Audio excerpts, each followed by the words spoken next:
The 18th German soldier fell at dawn, 6 hours after the first. By then, the ammunition was nearly gone. The barrel was too hot to touch, and the man behind the rifle had stopped counting the hours since he'd last slept. He was alone in a farmhouse that should have fallen in the first hour, holding a position that Doctrine said required at least a squad, using a hunting rifle that had no business being in a war. But the Germans kept coming, and he kept killing them because there was nobody else, and the line couldn't break. Not here. Not yet. This is the story of how one man with civilian rifle turned impossible odds into 18 body counts and bought his army the time it desperately needed. His name was Corporal James Hendricks, and before the war found him in a Belgian farmhouse in December 1944. He'd been a deer hunter from Montana, 26 years old, drafted in 1943, assigned to the 28th Infantry Division as a rifleman. He wasn't Special Forces, wasn't a trained sniper, wasn't anything except a soldier who knew how to shoot because he'd grown up shooting. When the Army issued him an M1 Garand, he used it competently.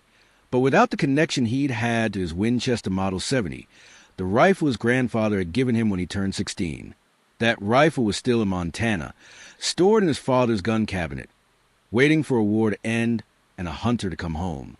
But in November 1944, during a rare 2-day pass in a French village behind the lines, Hendricks found something that changed everything. An old Belgian farmer had a rifle for sale, needed money more than memories. It was a commercial Mauser, built before the war, chambered in 8mm, with a scope that was probably intended for shooting deer in the Ardennes.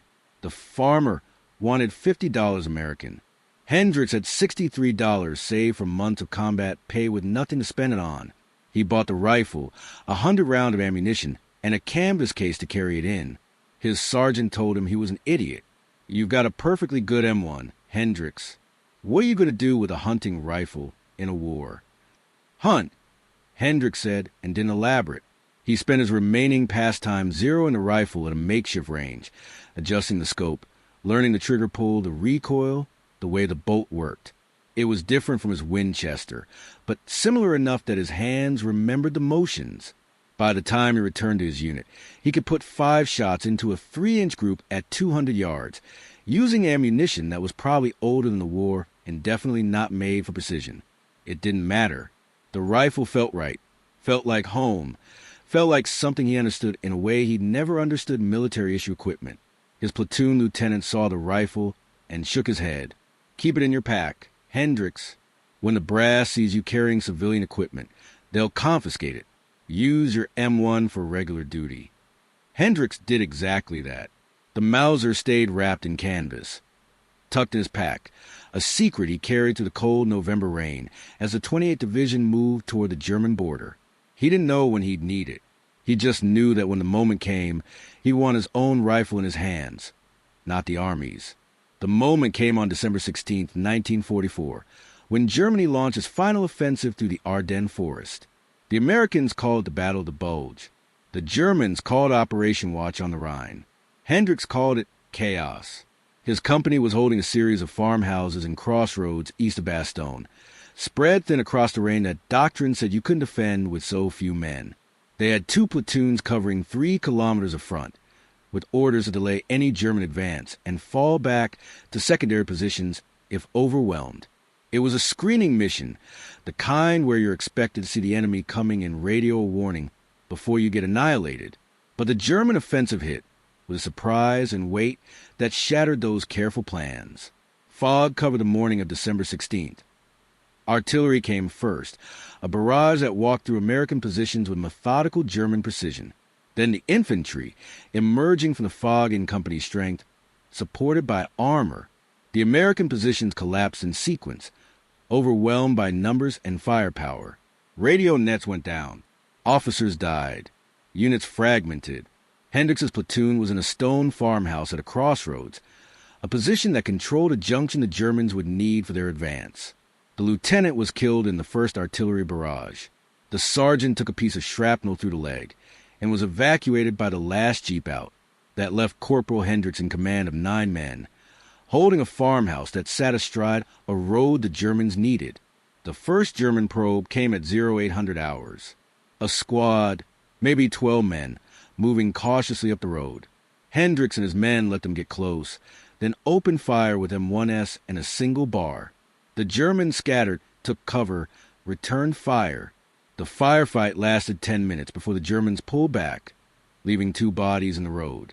Hendricks counted his ammunition and realized they'd just burned through a quarter of what they had for a minor skirmish. At that rate, they'd be out of bullets before noon. "We need to conserve ammo," he told his men. "Aim shots only. Make every round count." But conservation assumes you have the luxury of choosing when to shoot. The second German probe came 30 minutes later, stronger, with a machine gun for support. The Americans fired back, held them off, burned through more ammunition. The third probe was even stronger. By 1,000 hours, Hendricks knew what was happening. The Germans weren't trying to take the farmhouse. They were fixing his position, keeping him in place while they figured out his strength. Once they knew he only had a handful of men, they'd bring up real force and overrun him. He made a decision that would define the next 12 hours. "Fall back," he ordered. "Everyone to the secondary position, 200 meters west. Move now. Use the tree lean for cover." His men looked at him. "What about you?" "I'm staying." "Someone needs to hold this position long enough for you to establish the fallback point. I'll delay them, then catch up." It wasn't a suggestion. It was an order. His men knew better than to argue with a corporal who'd just become the ranking soldier by process of elimination and attrition. They moved out low and fast, carrying their wounded. Hendricks watched them go, then turned back to the farmhouse. 9 men had just become 1. A position that required a squad was now held by a deer hunter from Montana with a civilian rifle and a shrinking supply of ammunition. He went to his pack and pulled out the Mauser. The canvas wrap fell away, revealing the rifle he'd bought because it reminded him of hunting season and mountains that weren't trying to kill him. He loaded the internal magazine with 5 rounds, chambered 1, and moved to the second-floor window that offered the best field of fire down the road. The M1 Garand he left leaning against the wall, a backup he hoped he wouldn't need. Then he settled in and waited for the Germans to come. They came at 1,030 hours, confident now, moving in platoon strength. 40 men, maybe more, advancing up the road and through the fields on either side. They expected resistance, but they expected it from 9 defenders with M1S, not from one man with A. Scoped hunting rifle who'd spent his teenage years shooting elk at 300 yards. Hendricks let them close to 200 meters. He picked his first target, an officer walking behind the lead squad, pointing and giving orders. Through the scope, the man's face was clear enough to count the days since his last shave. Hendricks exhaled slowly, settled the crosshairs on the officer's chest, and squeezed the trigger the way his grandfather had taught him. Smooth and steady, no jerk, no anticipation. The rifle cracked. The officer dropped. The German advance stopped, confused.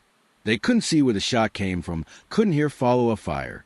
1 shot, 1 kill, then silence. Hendricks worked the bolt, ejecting the spent casing, chambering a new round. The motion was automatic, muscle memory from 1,000 mornings in the Montana wilderness. He found his next target, a squad leader trying to organize his men. Second shot, second kill. Now the Germans knew something was wrong. This wasn't suppressing fire from multiple defenders. This was precision, deliberate, and it was coming from somewhere in or near the farmhouse. They scattered, took cover, started returning fire at windows and walls. Bullets chipped stone and shattered glass. Hendricks stayed low, moved to a different window, waited for the firing to slacken. The Germans thought they were facing a sniper team, maybe 2 or 3 men. They acted accordingly, suppressing suspected positions, maneuvering under cover, trying to flank the farmhouse. But every time a German exposed himself to move or fire, Hendricks was there, watching through the scope, waiting for the shot. 3rd kill, 4th kill, 5th. By 1,100 hours, the German advance had stalled completely. They'd lost 5 men to a shooter they couldn't locate precisely, couldn't suppress effectively, and couldn't flank because the farmhouse sat at a crossroads with open ground on 3 sides.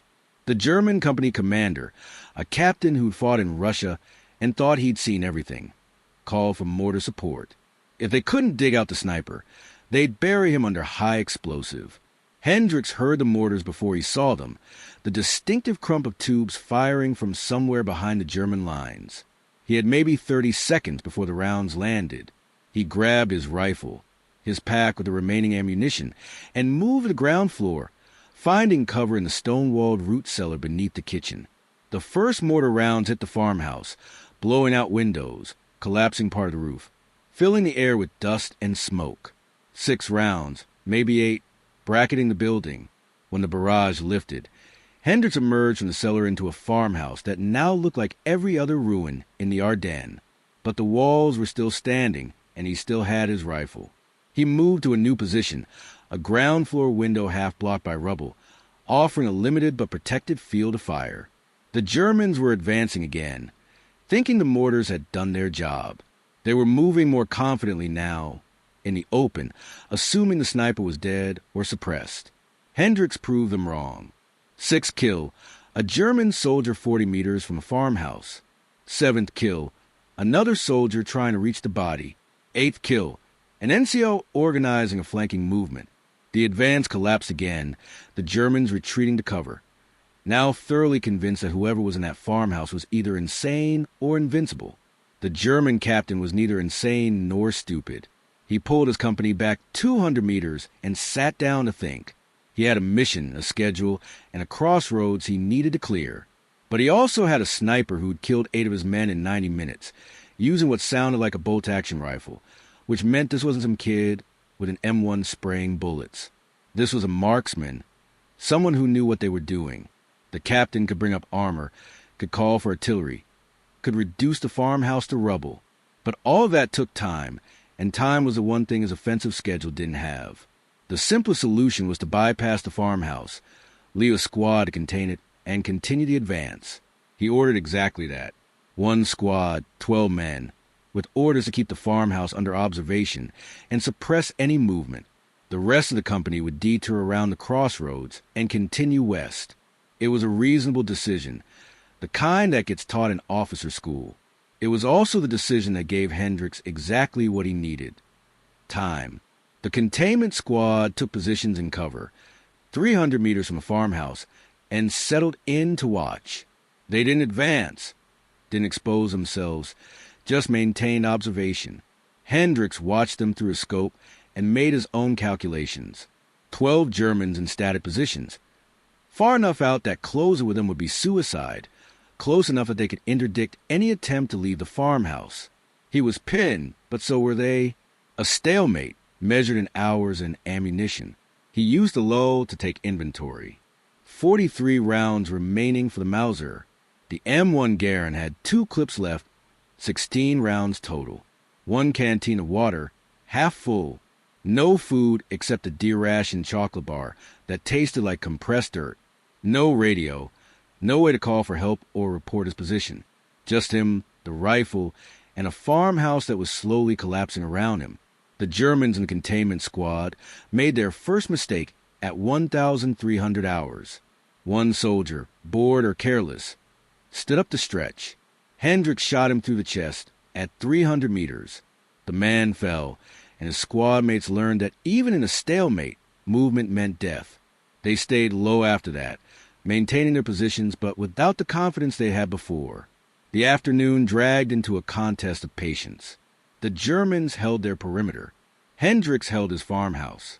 Neither side moved, neither side had the advantage. But time was working against Hendricks in ways the Germans didn't fully understand. He hadn't slept in 24 hours. He hadn't eaten since the previous evening. The cold was seeping into the farmhouse now that the roof was partially gone, and he had no way to start a fire without giving away his exact position. He was operating on reserves that were running dry, holding a position that should have been abandoned hours ago, waiting for relief that might not come.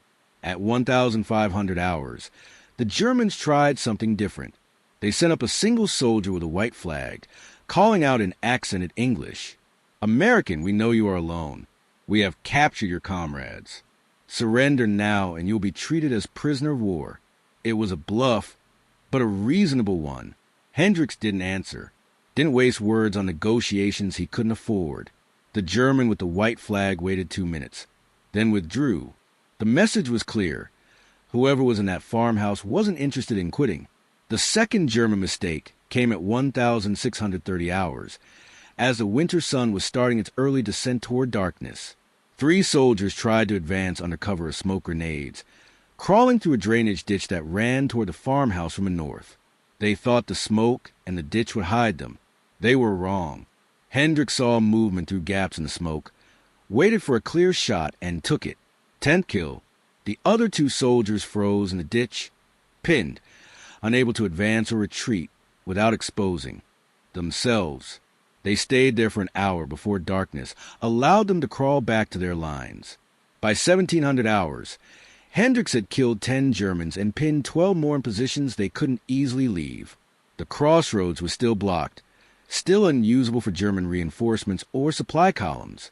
The mission he'd been given, to delay the German advance, was being accomplished by one man who should have been dead hours ago. But he was paying for it in ways that don't show up in after-action reports. His hands were shaking from cold and exhaustion. His eyes burned from staring through the scope for hours. The hunger was manageable, but the thirst was getting worse. He'd finished the canteen at 1,400 hours and had nothing left. His body was running on fumes, operating in a state somewhere between wakefulness and shock, held together by the knowledge that if he stopped, if he gave up, the Germans would take the crossroads and whatever American positions lay beyond it. Darkness came early in December, and with it came the hardest part of Hendricks's day. The Germans couldn't advance at night without exposing themselves, but neither could he see them clearly enough to shoot. It became a waiting game, both sides frozen, neither side willing to make the first move. Hendricks used the darkness to change positions within the farmhouse, to redistribute his remaining ammunition, to try and stay warm by moving to different rooms. The cold was brutal now, worse than any Montana winter he'd experienced, made sharper by exhaustion and isolation. At 2,100 hours, the Germans made their most serious attempt. They brought up a machine gun team, set it up 300 meters out, and began raking the farmhouse with sustained fire. Tracer rounds lit up the night, punching through walls, ricocheting off stone, turning the building into a death trap of flying debris and bullets. Hendricks went back to the root cellar, covered his head, and waited. The machine gun fired for 5 minutes, stopped, and fired again. Then silence. The Germans used a covering fire to move closer, getting squads into positions 50 meters from the farmhouse. They were preparing for an assault, final and overwhelming. Hendricks knew he couldn't stop a coordinated attack by multiple squads at close range. He could kill some of them, but they'd eventually get into the building, and then it would be over. He had one option left: make them think the assault would cost more than it was worth. When the machine gun stopped and the Germans prepared to move, Hendricks did something calculated to buy time and create fear. He fired a single shot from the ground floor window, not at a target, but into the air above where he knew the German positions were. One shot, deliberate, announcing that the sniper was still alive, still armed, still waiting. Then he moved to a different position and fired again, then moved and fired a third time. 3 shots from 3 different locations in 30 seconds, giving an impression of multiple defenders. The German assault hesitated. Their company commander, already frustrated by a day of losses to an enemy he couldn't even count, decided that taking the farmhouse at night with an unknown number of defenders wasn't worth the casualties. He ordered his men to maintain positions and wait for dawn. At first light, they'd finish this. Hendricks had just bought himself 6 more hours. He used them to rest, though rest is a generous word for the semi-conscious state he fell into, propped against a cellar wall with his rifle across his lap. He woke every 20 minutes, listened for movement, heard nothing, and fell back into a sleep that was closer to temporary unconsciousness than actual rest. Dawn came at 0630 hours on December 17th. Hendricks woke to the sound of engines, heavy ones, coming from the east. His first thought was tanks. German armor come to finish what infantry couldn't. But the sound was wrong, the pitch different. He climbed to the 2nd floor, using rubble as stairs where the original staircase had partially collapsed, and looked east through a gap in the wall. American half-tracks, 4 of them carrying infantry. His relief had arrived. The Germans saw them too and made their final mistake. Instead of withdrawing when they had the chance, They opened fire on the approaching American column, trying to stop it before it reached the farmhouse.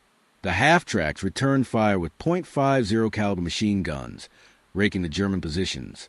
Infantry dismounted and began moving forward in squad rushes, professional and coordinated. Hendricks joined the fight with what he had left. He'd saved 20 rounds for this moment, the end game, the last push. He picked his targets carefully, German soldiers who were focusing on the American column and not watching the farmhouse. 11th kill, 12th, 13th. Each shot dropped a German who thought he was safe because he wasn't looking at the building behind him.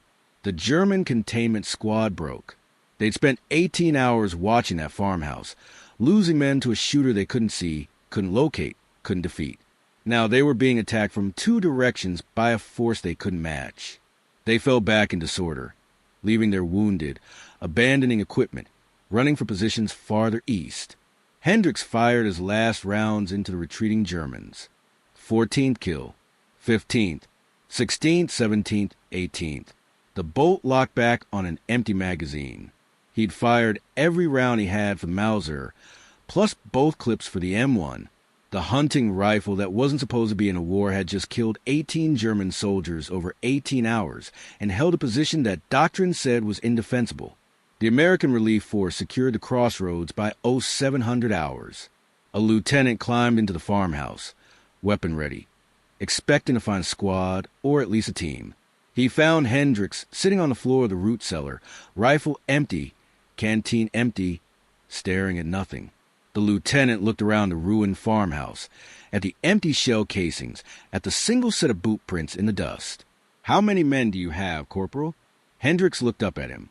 "Just me, sir." "You held this position alone?" "Didn't have much choice, sir. The line had to hold." The lieutenant did the math in his head. 1 man, 18 hours, position intact. It didn't make sense tactically, didn't fit the models they taught at Fort Benning. But sense had nothing to do with it. The crossroads was held. The German advance in this sector was delayed by a full day, and the 28th Division had time to establish defensive positions that would eventually help contain the German breakthrough. They evacuated Hendricks to an aid station, treated him for exhaustion and dehydration, and sent him back to his unit 3 days later. The Mauser went with him. Nobody tried to confiscate it. Nobody filed paperwork about unauthorized civilian equipment. The rifle had earned the right to stay. Hendricks fought through the rest of the Battle of the Bulge, through the final push into Germany, through the end of the war. He used the Mauser when precision mattered, and the M1 for everything else.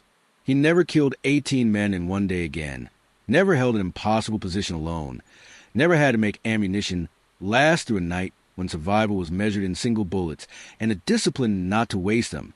He went home to Montana in 1946, brought the Mauser with him, hung it on the wall next to his grandfather's Winchester.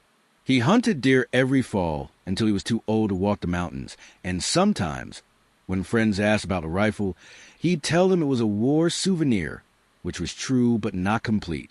It was a tool that turned a farm boy into the cork that stopped the German advance at one small crossroads for one critical day. It was a rifle that proved civilian equipment in trained hands could match military hardware in Doctrine-trained hands.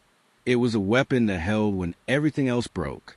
The official records of the Battle of the Bulge barely mention the crossroads fight, a footnote maybe, a minor action in a major battle. The after-action report credits Hendricks with delaying a German company for 18 hours, killing an estimated 15 to 20 enemy soldiers. They got the number right, even if they never understood the full story. 18 Germans dead, 18 hours held, 1 man who refused to quit because quitting meant the line broke and men behind him died. That's the lesson that echoes beyond the Ardennes and beyond the war.